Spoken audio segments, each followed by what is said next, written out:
Hello guys, Saseni, it's Sam. Thank you guys so much for watching my videos hapa kwa hii YouTube channel. Today I'm here with one of the greatest dancers that I've met in 2023. And I just want you guys to know that it always feels good to be in the presence of a legend and someone who knows exactly what he's doing.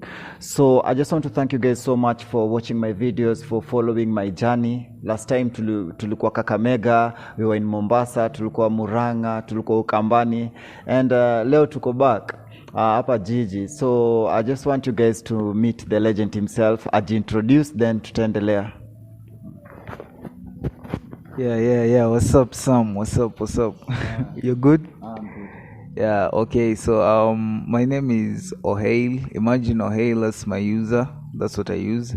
But my actual names are Alvera. Yeah. Basically I'm a Giriama from the coast. Yeah. I love dance. Dance is my passion. Yeah, and I do a lot of kind of weird stuff also. So yeah. Okay, so you know, Al, the first time I met you, you were so silent, and you're one of the people when you unaingia hivi room and everyone eyes you, you're not predictable. That's one thing that caught my attention about you. You're not predictable. And first of all, if I may ask you, what do you think makes you different from other people in an introductory level? Like, I've never met Al. So what is the first thing? Is it always scripted, or is it your natural character? Are you always a silent person, or is it just natural for you? Okay, for me, I'd say over time I've learned to my craft has been a priority. A priority to express itself mostly. So I rarely converse. My presence only is just enough, because like I feel what I do on the craft speaks a lot than me actually like introducing myself, saying who I am and stuff like that. So most of the time it's pure observation, and my craft always like dominates the speech other than actual vocabulary. Yeah. Okay, so the last time I interviewed one of the dopest dancers in Kenya, there's one thing he told me. Aliniambia, like, Sam, the Kenyan dance industry still has a long way to go. And according to his speech, I noticed that most Kenyan dancers, they always have their own journey. Everyone has their own background, pali wametoka, where walizaliwa, their journey. And you can see all that in their craft by how people express themselves on stage. Your background defines who you are sometimes, even in your craft. So before we continue, do you think your background has an effect on how you move and how you create and all that? Is it a part of you, like your background? Is it seen in what you do? Does it influence what you do? Does it influence your craft? Yeah, actually, yeah. My background really affects my current position in my craft. Yeah, because I've learned to convert a lot of challenges, a lot of pain in what I do best.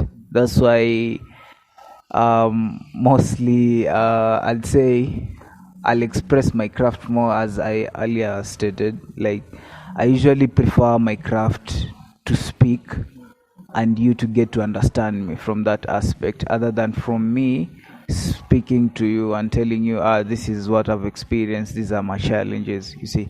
But if I can express it in an artistic way, whereby my craft can be perceived as a form or a subject of pain, a subject of happiness, a subject of challenges, then yeah. So I'll say generally my background has been quite tough and ordinary also. Ordinary to many and ordinary to me, but I've learned to cope with it along the way. And I've learned to convert it in a positive way, and it has influenced my skill to shaping my craft in an individual basis, and also having to do it in my own way. Yeah. So let's say, for example, out there there's a dancer. Let's not, okay, this is not just about dancer. Maybe there's someone out there who is talented in a different way, and when they see you dance or when they see you do what you do, you inspire them to be better tennis players, better swimmers. You know, you don't have to be a dancer for you to be inspired by a dancer. Maybe I'm a footballer, but just by how I watch your art, how I relate to your art, it inspires me to be a better footballer. So, what would you tell someone who's out there? Because Kenya is a country that has like 3/4 of this country is all about the youths, and most of these youths are so talented. Some of them have given up on their dreams. Some of them gave up because no one believed in them. What can you tell them? But before that, before we get into that, maybe there's someone out there asking, like, what do you do? Who are you? Let's say, like, for example, I'm meeting Al for the first time today. Like, who is Al? If you can introduce yourself, what you do, who is Al? Okay, on basis of foundation, I'll categorize myself as an artist. Categorically, I'm a dancer. Yeah, so I'll say I'm a dance creative. Yeah, I'm also like a dance freestyler. Yeah. Apart from that, generally the whole dance scene comes with a lot of filming, a lot of telling of stories. So I also do like filming, photography, creating memories. Yeah, so yeah, that's basically me as an artist. Yeah. Intro.